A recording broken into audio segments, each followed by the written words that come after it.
आज हम पढ़ेंगे कक्षा 12वीं के पहला लेसन, जो लेसन हमारा है संबंध एवं फलन। संबंध क्या है सबसे पहले हम ये समझेंगे, उसके बाद दूसरे इसका एक्सरसाइज आएगा, प्रश्नावली आएगा, उसमें फलन के बारे में समझेंगे। तो सबसे पहले हम जानेंगे कि संबंध क्या है, संबंध कैसे हम दूसरे के साथ स्थापित कर पाएंगे इसके बारे में। तो वैसे जनरल तो आप जानते हैं कि संबंध क्या है।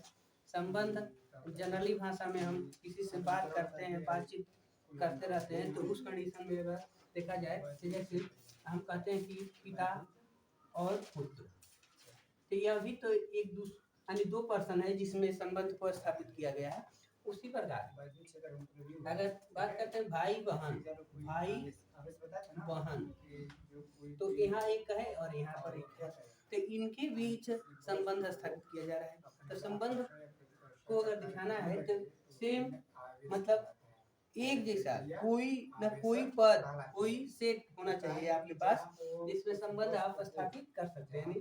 दो सेट होना चाहिए, एक सेट नहीं होना चाहिए, दो सेट होना चाहिए। दो सेट के बीच में हम संबंध को स्थापित कर सकते हैं।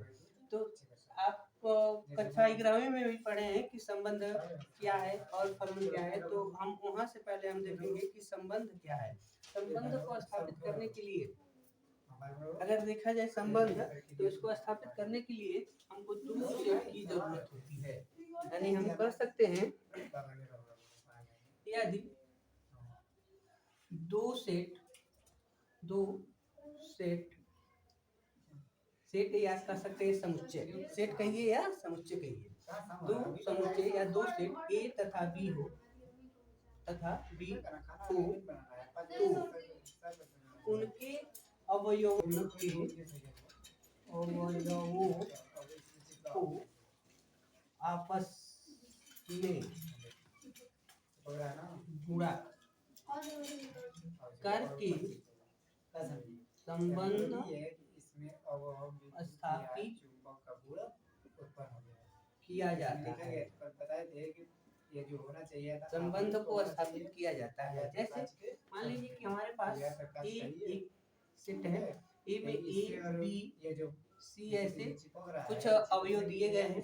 उसके बाद दूसरा सेट बी है जिसमें पी क्यू आर अवयव दिए गए हैं। तो इनको एक दूसरे से संबंधित हम तभी कर सकते हैं जब इनका हम क्रॉस गुणा करेंगे। ए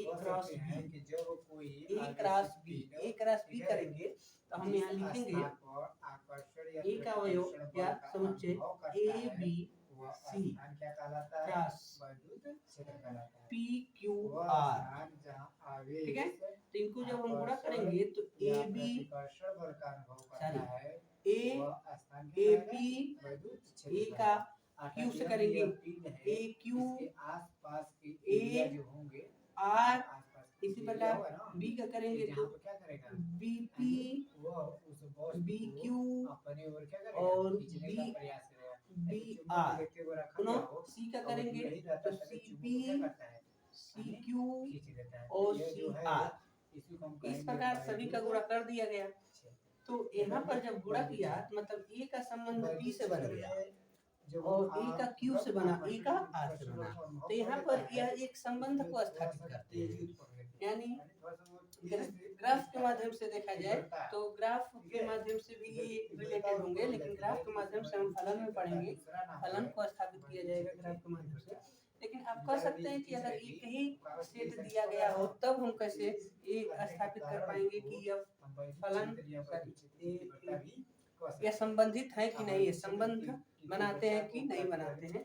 तो अगर केवल एक सेट देता हो ए बी सी एक में दिया हो तो इसका उसी से गुणा कर देना चाहिए। अगर एक ही सेट आपको दिया रहा है तो इनके लिए हम ए क्रॉस ए ही कर देते हैं। जैसे A B C cross A B इनको आपस में गुणा कर देना है। जैसे देखिए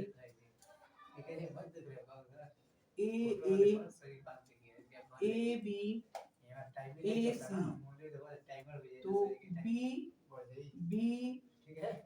बी का गुणा ऐसे करेंगे तो बी ए बी और बी सी।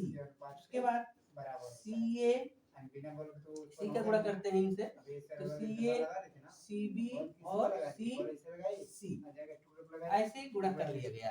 कुल कितने अवयव होंगे, कितने लोग एक दूसरे से संबंधित हो रहे हैं, इसको जानने के लिए आप ये जांच कर सकते हैं। जैसे यहाँ देखो, पहले वाले सेट में 3 अवयव था और दूसरे वाले सेट में भी 3 अवयव था, तो कुल कितने अवयव यानी संबंध हम बना पाए यहाँ पर, तो अवयवों की संख्या को हमने गुणा कर लिया, 9 मिल गया हमको, 3 गुणा 3 यानी 9।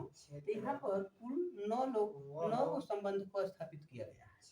तो यहाँ भी देख रहे हैं कि अगर पहले सेट में 3 है तो 3 का 3 से ही गुणा किए तो यहाँ भी 9 हो गया।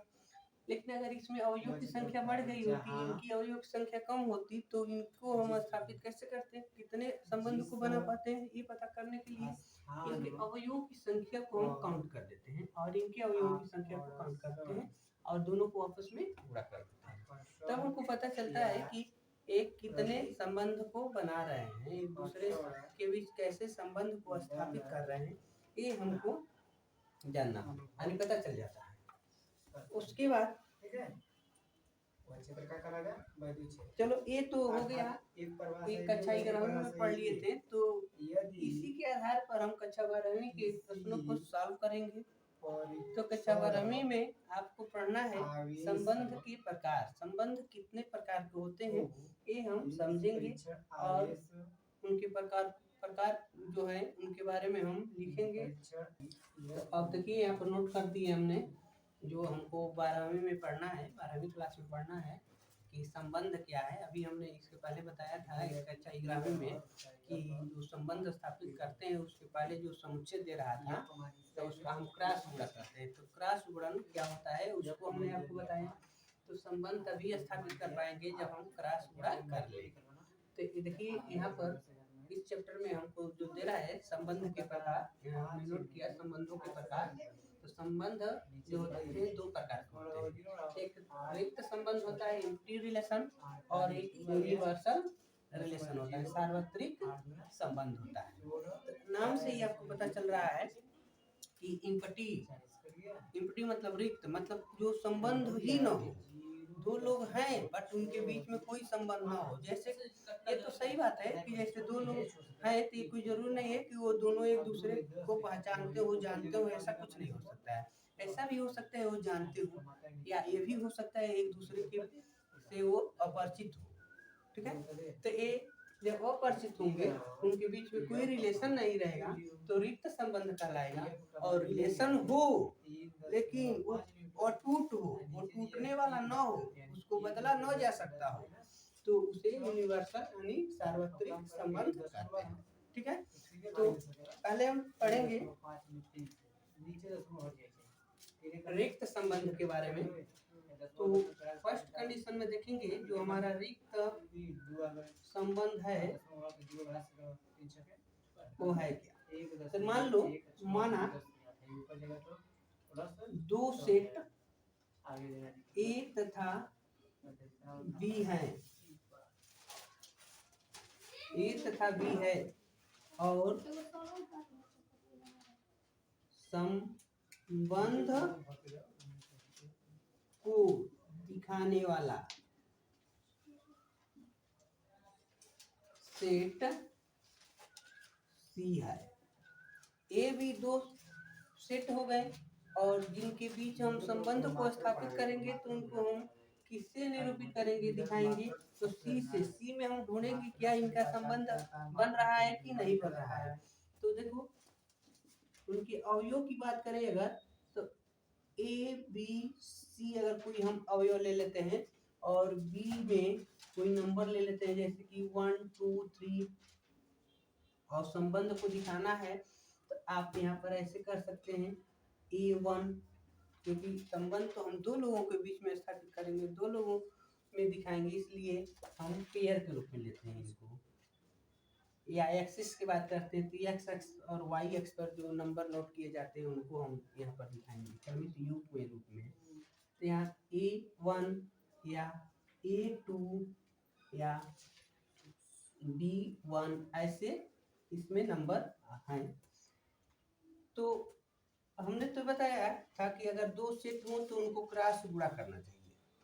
तो हम सबसे पहले ए और बी को आपस में क्रॉस गुणा करेंगे, ए क्रॉस बी, ए क्रॉस बी, और ए क्रॉस बी में जब हम गुणा करेंगे तो ए का 1 से गुणा होगा, A1, A2, A3, ए का तीनों नंबर से गुणा कर लेंगे, पुनः बी से गुणा करेंगे B1, B2, B3, पुनः सी से गुणा करेंगे C1, C1, C2 और C3, ऐसे गुणा कर लिया गया।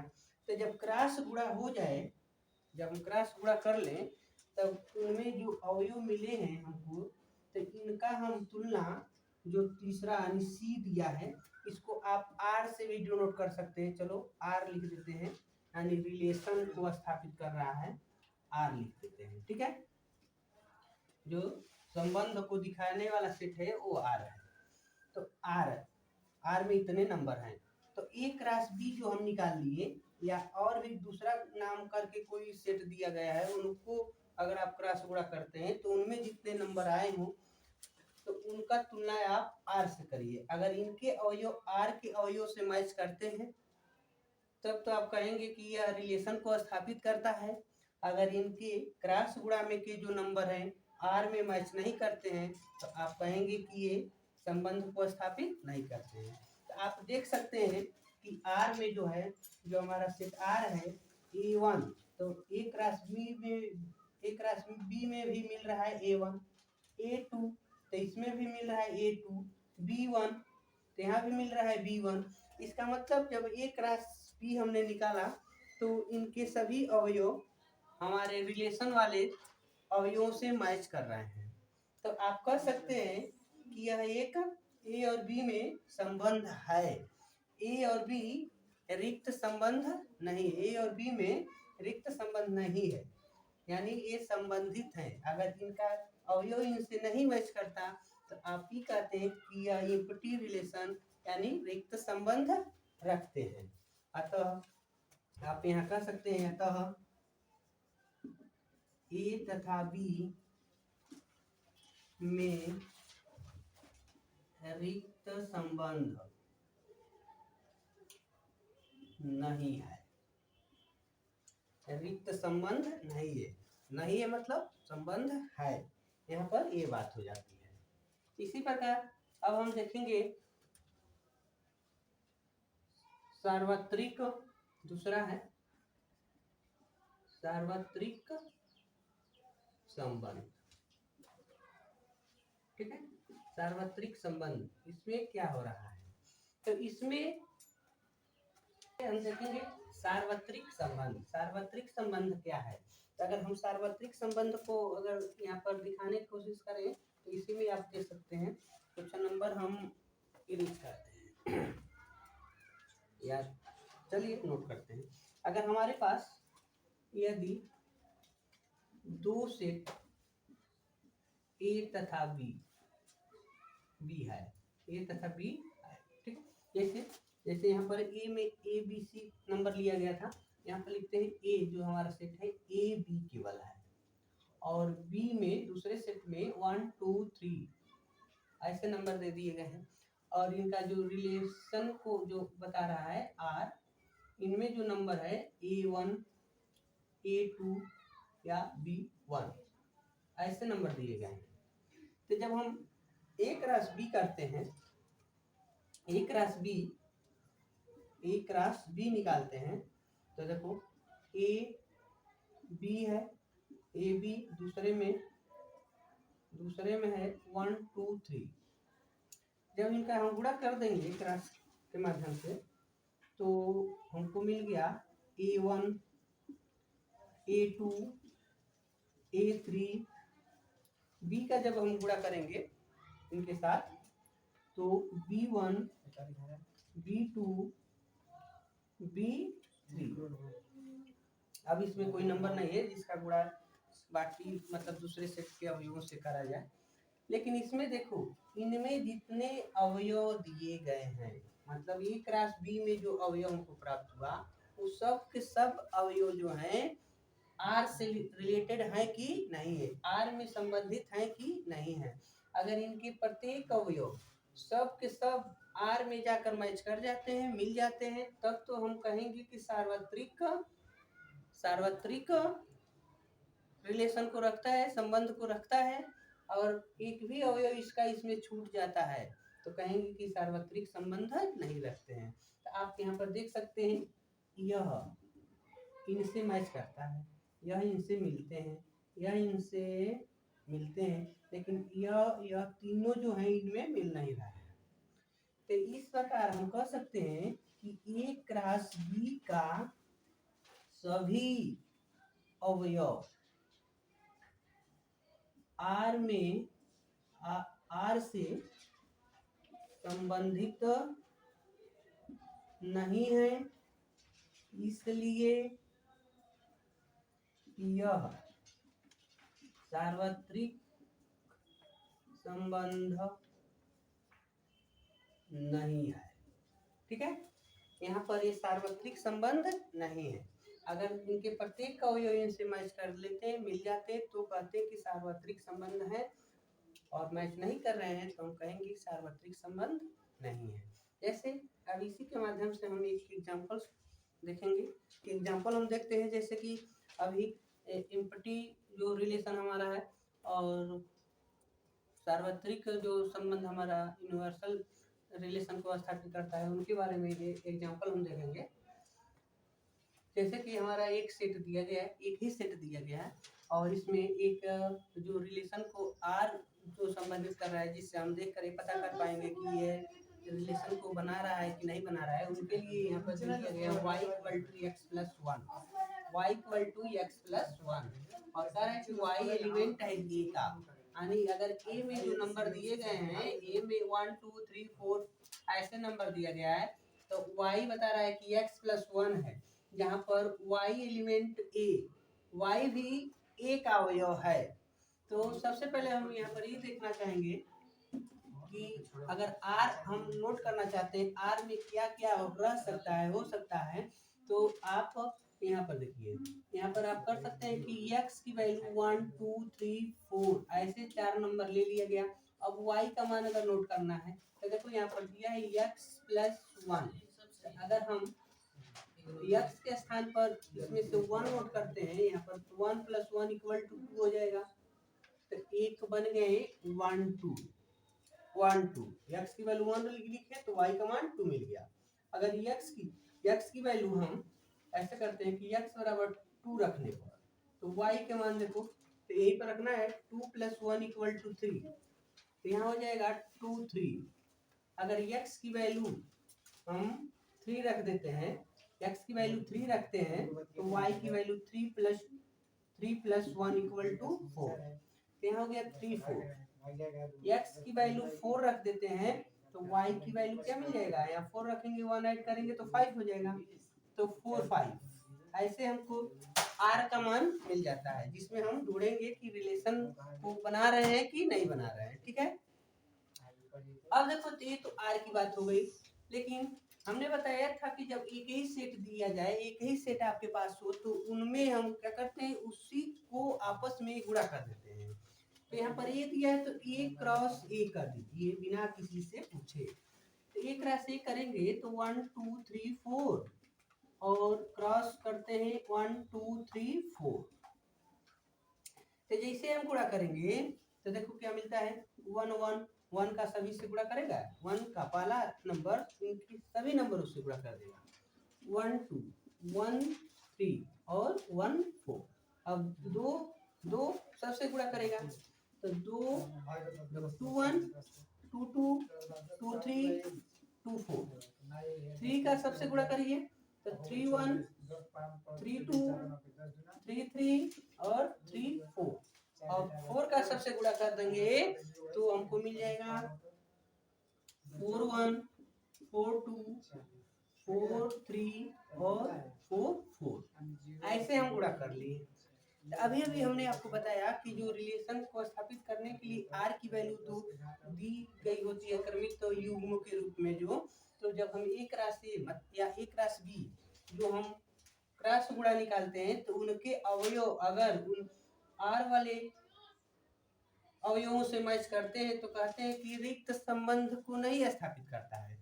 इनका कोई भी अवयव इनसे मैच नहीं करता है तो कहते हैं रिक्त संबंध स्थापित करता है। तो यहाँ पर देखिए, यहाँ 1 2 है तो इसमें भी 1 2 है, 2 3 है तो यहाँ 2 3 है, यानी ऐसे इनके नंबर को मैच कर रहा है। तो आप कह सकते हैं अतः ए क्रॉस ए रिक्त संबंध नहीं है, रिक्त संबंध नहीं है क्योंकि इनके अवयव इससे मैच कर रहे हैं। और ये जांचना चाहते हैं कि क्या ये सार्वत्रिक संबंध है कि नहीं है। तो ये सार्वत्रिक संबंध के लिए हमने अभी को बताया आपसे कि अगर इनके सभी अवयव इनमें अवयवों से मैच करते हैं तब तो सार्वत्रिक होंगे। तो आपको यहाँ दिख रहा है कि 1 2 3 4 ही अवयव दिख रहे हैं और इनके पास 1 2 3 4 और इधर 4 पंक्तियां, तो 16 अवयव दिए गए हैं। तो इसमें 4 अवयव, इसमें 16 अवयव होती है तो सब इससे मैच ही नहीं करेंगे, यानी कि 12 अवयव ऐसे बच जा रहे हैं जो इसमें नहीं है। तो हम कह सकते हैं ए क्रॉस ए के सभी अवयव आर में नहीं है, अतः यह सार्वत्रिक संबंध नहीं है। ठीक है, ये तो हो गया रिक्त संबंध और सार्वत्रिक संबंध की बात। तो ये तो जनरल बात थी। ठीक है, इसके बाद हम पढ़ेंगे जो हमारे इस चैप्टर के लिए संबंध और फलन के लिए जो महत्वपूर्ण है, स्वतुल्य संबंध हम पढ़ने वाले हैं। अभी बता दें, स्वतुल्य संबंध, सममित संबंध और संक्रामक संबंध, ये आपसे एग्जाम में पूछे जाएंगे। ये इंपॉर्टेंट टॉपिक है आपका, इसके बारे में हम लोग पढ़ेंगे, लेकिन अगली वीडियो में पढ़ेंगे। आपको ये अच्छा लगा तो कमेंट करके जरूर बताइएगा।